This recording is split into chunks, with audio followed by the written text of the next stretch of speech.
മിശിഹായിൽ ഏറ്റവും സ്നേഹം നിറഞ്ഞവരെ, ആഗമന കാലത്തിൻ്റെ 5-ാമത്തെ ദിവസത്തിലേക്ക് നമ്മൾ പ്രവേശിക്കുക. നമ്മൾ ഒരുമിച്ച് ഒരുങ്ങിക്കൊണ്ടിരിക്കുകയാണ്.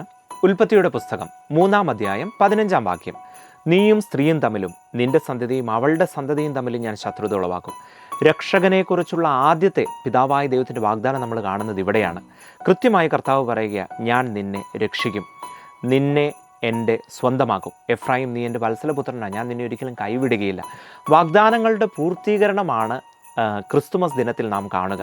കർത്താവായ ദൈവം മനുഷ്യകുലത്തെ ഒരിക്കലും ഉപേക്ഷിച്ചിട്ടില്ല എന്നുള്ളതാണ് സത്യം. പലപ്പോഴും നമ്മുടെയൊക്കെ ജീവിതത്തിൽ നമ്മൾ ചിന്തിക്കാറില്ലേ, ദൈവമേ ഞാൻ എന്തൊരു പാപിയാണ്, എനിക്കിനി രക്ഷയുണ്ടോ? ഒരിക്കലും നമ്മളങ്ങനെ ചിന്തിക്കരുതെന്ന് വചനം നമ്മെ ഓർമ്മിപ്പിക്കുക.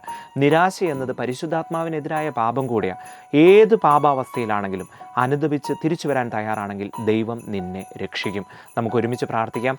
എൻ്റെയും നിൻ്റെയും ജീവിതത്തിൽ പ്രത്യാശയാകുന്ന രക്ഷ വന്നു പിറക്കട്ടെ. ഈശോ മിശിഹായ്ക്ക് സ്തുതിയായിരിക്കട്ടെ.